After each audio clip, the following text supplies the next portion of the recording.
Hello and a warm welcome to your ninth favorite true crime podcast, the True Crime Cocktail Hour. My name is Holly. I'll be your host and barkeeper tonight. And after a tough week of work, this is where we come together to sit back, relax for a second. I'll be mixing us a little after work cocktail. And while I do that, I will also tell you the story of a true crime case because you like that. So today's case, oh boy. We will be heading to one of my favorite cities in the whole of Europe today, to the beautiful city of Rome in Italy. And this case took place 9 years ago in 2016. And honey, I am shooketh that it's so unknown. I just found a handful of videos about it on YouTube and they're all in Italian. So I'm really excited to be talking about it today, and I'm so excited what you guys have to say about it. Enough jibber jabber. I get everything ready and then we get started with case number 95, the murder pact of Beauty and the Beast.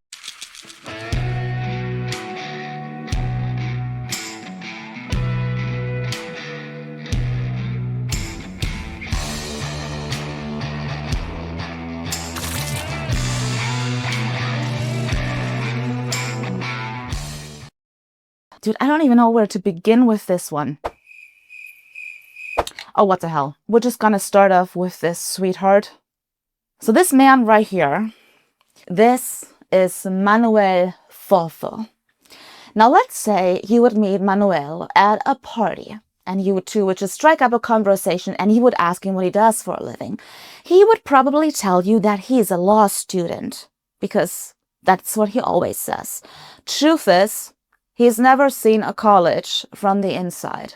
Every now and again, he helps out at his mother's bar whenever her depressive episodes make it impossible for her to get out of bed. But don't be fooled. The fact that she's obviously not doing so well and should maybe focus on herself a little bit more, that doesn't keep him from having her cook dinner for him every night, do his laundry, clean his apartment that is right above hers because he just hates cleaning. So this poor woman is mothering him like he's a 4-year-old. And mind you, this man is 28 years old. Manuel's parents are separated, and his relationship with his father is strained, to say the least. Manuel would later say that he only ever knew his dad as an enemy and someone who liked to humiliate. So his dad, his name is Walter, and he owns this insurance company, and he also owns a restaurant called Dar Botarolo, where for $25 you can eat as much carbonara and drink as much red wine until they find you puking in the corner. Manuel, he also used to work at this restaurant for a short period of time until, get this, he wasn't allowed to anymore. I honestly don't want to know. So bottom line, when he's not working at his mother's bar, he just be chillin' in his apartment, sitting in front of his computer playing video games all day. What he also loves to do is drink. He drinks a lot. He had already lost his driver's license when they caught him drunk behind the wheel. Daddy paid the fine, no problem at all. In return, Manuel had to endure another lecture of his father about how he should finally get his act together. To no avail though. No, Manuel, he just continues to laze around, play video games, drink. He doesn't go out very much. He doesn't have a lot of friends, let alone a girlfriend. I mean, he does meet a woman from time to time. He's not stupid. But it never gets to a point where it's like getting serious.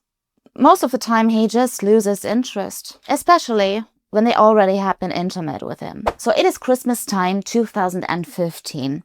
New Year's Eve is coming up. And Manuel actually didn't have any plans. And then one of his few friends suddenly calls him up. And he's like, hey, Manuel, this friend of mine, he is a legend and he's throwing a New Year's Eve party. And you've got to come. There will be loads of alcohol and cocaine. It's going to be super fun. And Manuel is like, did you say loads of alcohol and cocaine?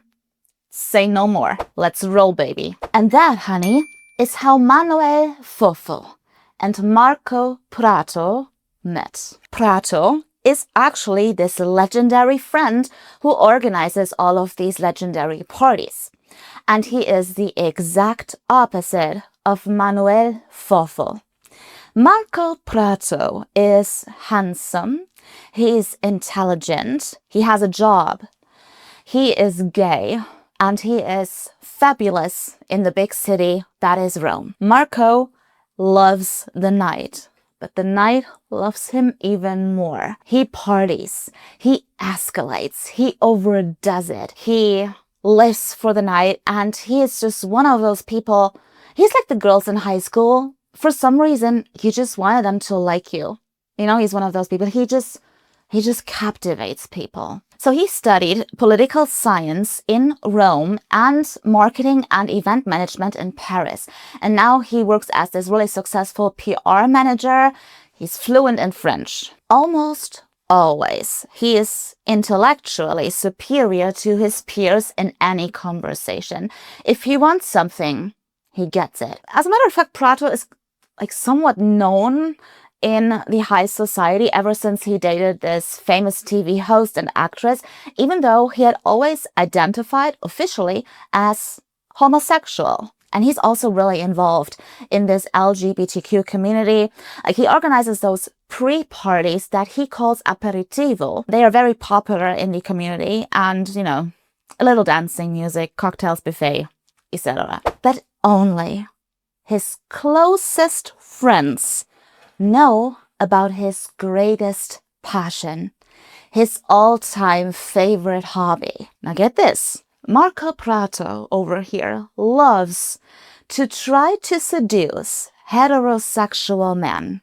And you would not believe how successful he is with that, but you will see in a minute. And unlike Manuel, he has a great relationship with his father. With his mother, less so. Like this one time when he was a teenager still, she found gay porn on his computer and she lost her shit. So she ran straight to his father and she was like, "Mi amor, our son is sick, mentally sick. He's watching gay porn. He needs to be institutionalized." To which his father replied, "Shut it, woman." I mean, he did not say that, but that was the gist of it. And that was the end of it all. So his father is what they call in Italy a grande intellettuale. He is a well-read, highly educated lawyer and professor. And you know, he and his son, they really connect over the beauty of life, the beautiful things in life. And here's what I mean by that. Back in high school, Marco Prato was heavily bullied for being overweight. So he changed his diet. He started to work out. He had the glow up of the year. And now he takes revenge on life by celebrating it. Also, on New Year's Eve, 2015, 2016. So Manuel and Marco, they meet at this New Year's Eve party, and the two strike up a conversation. And it turns out that the two of them actually do have quite a lot of things in common, apart from their love for alcohol and cocaine. So the party is in full swing. Everyone's having an amazing time. And then eventually Marco's like, you know what? I can get us more alcohol and more cocaine. So he, Manuel, and a few others, they leave this party. And I don't know how, but somehow they all wind up at Manuel Foffo's apartment. So there they continue partying, and slowly night turns to morning. And over time, one person after the other leaves Manuel's apartment until it is only Marco who is left. Yes, Marco Prato again senses this chance to pursue his greatest passion. I mean, he is alone, drunk, in an apartment with a heterosexual man. Even Manuel can't resist Marco's charm. Yep. Long story short, Marco ends up giving Manuel a blowjob. So eventually, Marco leaves, and now it's just Manuel alone in his apartment. And this is when it suddenly hit him. What the hell just happened? He is totally confused, and he is not gay. And then he gets worried. What if someone finds out? God forbid his father finds out. And he says to himself, I don't want to have anything to do with this man anymore. I never want to see that man again. So Manuel tries to calm himself down a little bit, and he's basically talking to himself, and he's like, okay, calm down, don't worry, Nobody's seen anything. And in case Marco should go and brag about it, he could just deny it. Everyone knows that he's not gay. Testimony against testimony, see you in court. Good plan. If it weren't for this video on Marco's phone, and suddenly Manuel remembers. Shit, they had filmed themselves, and you can see everything. So for hours, actually days, Manuel's just pacing around in his apartment, racking his brain about this video situation. But he comes to the conclusion that he's got no other option. He has to keep in contact with Marco if he wants this video to be deleted. Because now that he thinks about it, he would rather have Marco as a friend rather than an enemy. Manuel has no other option, so he writes Marco a text message. And in this text message, he invites Marco over. Hang out, have a couple of beers, do a little bit of cocaine. But he also asked Marco in that text message to delete this video.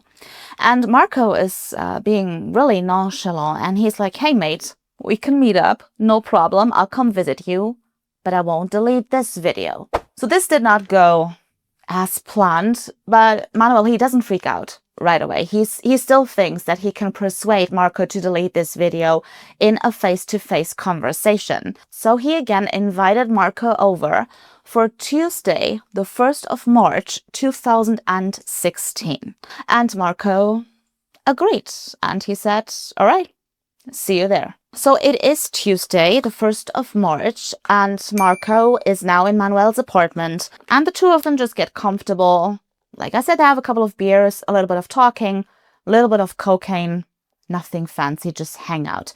But again, Manuel has to admit that it's very easy to talk to Marco and that the two of them have so many things in common and so many things to talk about. But here's the thing. With increasing levels of alcohol and cocaine in their system, this casual meeting was in fact the start of a days-long party. Oh, and by the way, Manuel over here, by that point, had completely forgotten about the video. Now, after hours of drinking and doing cocaine, this party that was now in full swing turned crazier by the minute. I mean, Marco came by on Tuesday and he had this bag with him. And now it was Wednesday and suddenly he walked over to this bag and he pulled out a blue long-haired wig, a leopard print dress, high heels, lipstick, a bra, and other women's clothing items. And he turned around to Manuel and just nonchalant said to him, you know what, Manuel, I made a decision. I will change my gender and I'm going to start right now. So he disappears into the bathroom, and when he came out again, he was wearing this skin-tight leopard dress. He had the blue wig on with the bra, the lipstick, and everything. And now Marco, full on cocaine, was just wandering around the apartment in his little high heels, and this whole thing turned into a role-playing game. I don't know. Manuel was the boyfriend, and Marco played his girlfriend. And Manuel did in fact play along, as long as they're alone. Like every now and again, like a drug dealer came by or a delivery man. This is when Marco had to hide in the adjacent room. So the hours go by and the days go by and days and nights just blur. They merge into one another. Marco and Manuel had been hanging out at Foffo's apartment for 2.5 days now. Marco came by on Tuesday. It is now Thursday night. Right? Drinking, cocaine, partying. They barely slept. They barely ate anything. They just partied. Being high on cocaine and being drunk was a constant state now. What day it is? What time is it? No fucking idea. But on Thursday evening, so 2.5 days after Marco arrived at Manuel's apartment, the two of them think to themselves, okay, what kind of party is this? It's just the two of us. That's not a party.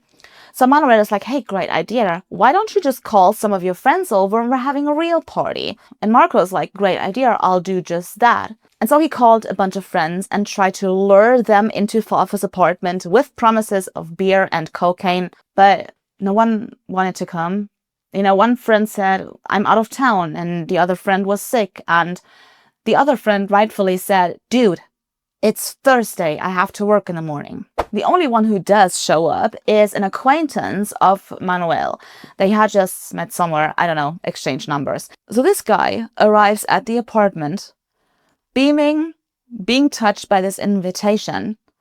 And once he set foot into this apartment, he regretted his decision immediately. And he was like, what kind of fuckery is this? Honey, it was a shit show, okay? Manuel looked like a pile of dog shit. His face was bloated, his eyes were glassy, empty, and just behind him was this weird man in a leopard dress and a blue wig mixing a cocktail. This acquaintance was like, oh God, no, something is wrong with these guys. So he turned around and he left. So it is now Friday morning, March the 4th, and Marco and Manuel are really getting frustrated that no one wants to come to their great party. But then Marco suddenly remembered someone who will definitely join this party if he asks him to. So he grabs his phone and he writes a message to someone who is saved in his contacts as Machetaro. I know I probably said that wrong. The point is, Machetaro is an Italian slang word for male prostitute. And this Machetaro agrees to join the party. And so at 8:20 a.m. on this Friday morning, he knocked on Manuel Foffo's apartment door. So who is this Machetaro? His real name is actually Luca Varani, and he's 23 years old. And he hasn't had an easy life so far. He's actually from Yugoslavia, but his parents were killed in the war and he grew up an orphan. And eventually, when he was just a little boy, he was adopted by a young Italian couple who couldn't have kids themselves. So he moved to Rome with them, and from that point on forward, he actually experienced a normal childhood.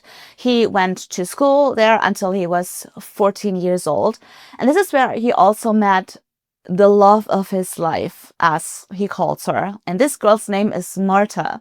So they met at 14 and they are still together now that he's 23 years old, despite a couple of breakups, but you know, teenagers. But when he was 14, he decided to drop out of school because he wanted to get a real job and make some money. So his adoptive father was a farmer, and at first Luca just helped out at the markets, and then he also worked at a pizzeria for a couple of months. He was here and then he was there and, you know, just trying to make some money. But lately he worked at this car repair shop, and it was a good job. It was fun, but he only made like $200 a week, which is better than nothing, but for some reason, the money slipped through his finger. We know the feeling. Now, normally this would have never been a problem, but for example, when he and his girlfriend wanted to do something together, the cost for it usually fell on her because he never had any money left.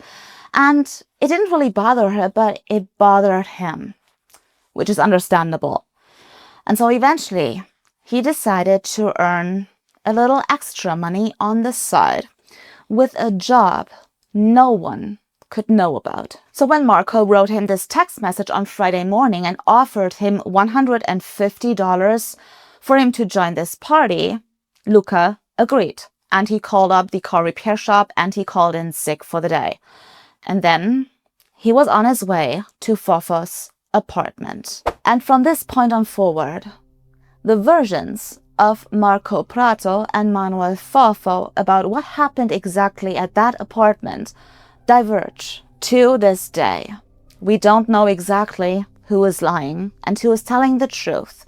We don't know exactly what happened in that apartment on March the 4th and in what order. But here is what we do know. We know that just a couple of days before Marco and Manuel got together, Manuel's uncle died. His mother's brother. His mother left Rome and went to the neighboring town to be with her family during this difficult time, which is why she had no idea what was going down in the apartment right below. Marco and Manuel had invited Luca over on Friday morning.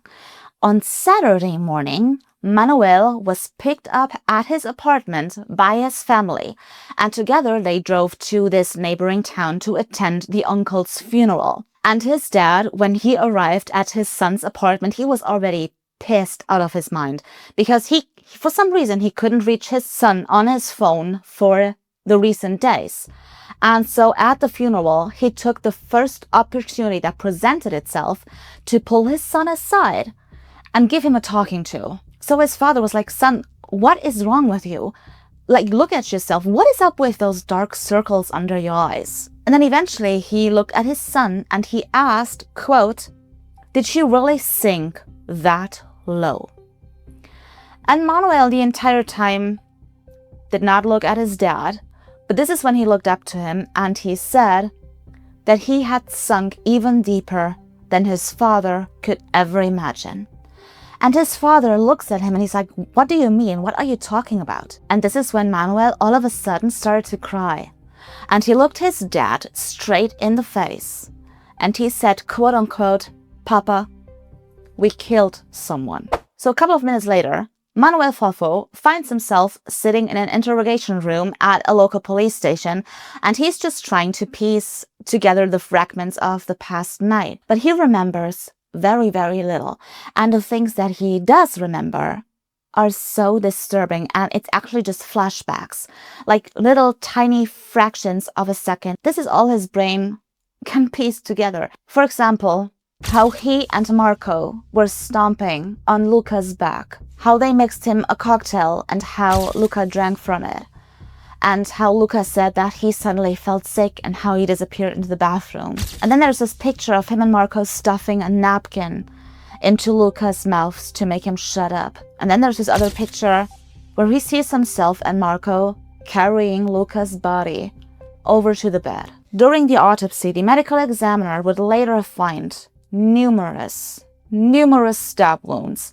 One of these stab wounds went straight through Lucas's heart. The medical examiner would also find signs of strangulation around his neck and signs of blunt force trauma to his skull, likely inflicted with a hammer. Get this, Luca Varani was stabbed over 100 times, and it's assumed that this whole ordeal lasted about 2 hours. When investigators entered Foffo's apartment after his confession, they found Lucas's body wrapped in a blanket lying right next to the bed. And the rest of the apartment, girl, it's a horror show. It's a mess. They literally find 2 buckets of blood mixed with cleaning fluid. They find numerous glass bottles, full ashtrays. There's blood on the wall everywhere, blood-soaked slippers, and right next to the bed, a blood-stained bread knife, a blood-stained kitchen knife, and a blood-stained hammer. Manuel woke up on Saturday morning, and when he did, Lucas's body, his dead body, was still lying right next to him, next to the bed. And from this point on forward, Marco's version and Manuel's version, again, are the same. So both of them say they woke up, they tried to sober up, and then they tried to clean up. Therefore, the buckets of blood and cleaning fluid. But eventually, they just gave up because it was so much. So they just wrapped his body in a blanket, they took his clothes and his phone, put it in a bag, and threw it in a dumpster somewhere in the city of San Giovanni. And this is like a turning point for both of them. So once they had thrown his things into this dumpster, they sat down at a local cafe, and the two of them had a glass of wine together, and they were just sitting there, opposite from each other, and no one said a word. Pure silence. And this is the first time it actually hit them, what they had done. And both of them seem to realize that this is a goodbye for both of them. But for some reason, neither of them can explain.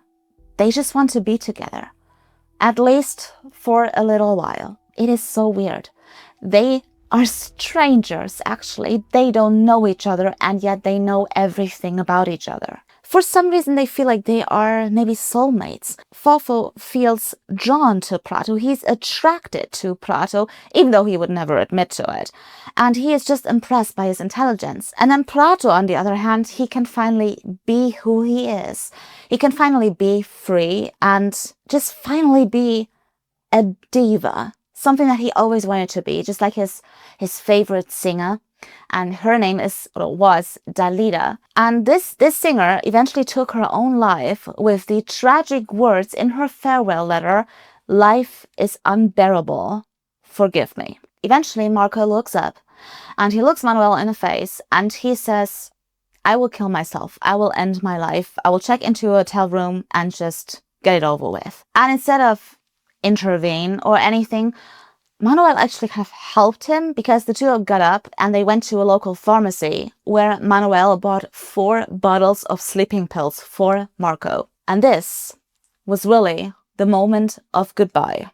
Both of them wished each other well. Marco Prato went straight to a hotel to take his own life, and Manuel returned back to his apartment. However, not in his wildest dreams would he dare to enter this bedroom where, mind you, the body still lying with a knife in its heart. Luckily, though, Manuel gave investigators the name of the hotel Marco wanted to check into, and before Marco could proceed with his plan to take his own life, the carabinieri all of a sudden stormed his hotel room and dragged his ass out. And so now both are sitting in different interrogation rooms and are lying through their teeth, saying over and over again that they can't remember anything. They don't know what happened.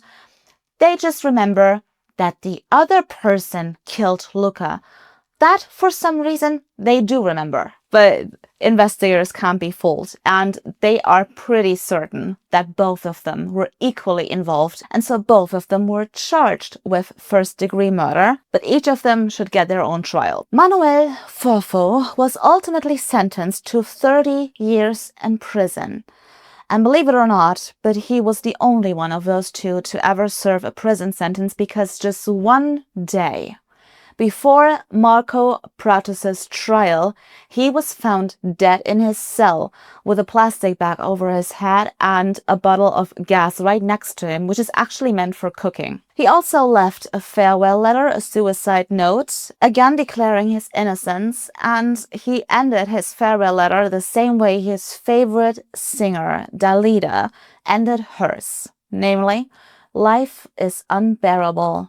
Forgive me." And that was the case of the murder pact of Beauty and the Beast, Marco Prato and Manuel Foffo. I need to hear you guys' thoughts on this case. I think it is fascinating. They would probably have led normal lives if they had never met at this New Year's Eve party. Be that as it may, thank you so much for joining me today, for hanging out with me. If you like this episode and this video, please consider subscribing if you haven't already. I'm still this close to 1,000 subscribers, and if you already did, leave a comment, give this video a thumbs up. It's always such a nice thing to see, and it always makes me smile. It really does. And if you don't have any plans, Friday in 2 weeks, I hope we will see each other again for another cocktail and obviously another true crime case. And next time we will go to Spain. I think it was Spain, but I have to check. We will be talking about a faceless woman with a leather jacket, a long way to identification, a background story that is just crazy, to say the least. So I'm really looking forward to that. Until then, have a lovely weekend. Thanks again for joining me. Kiss, mwah, hugs, and I'll see you then.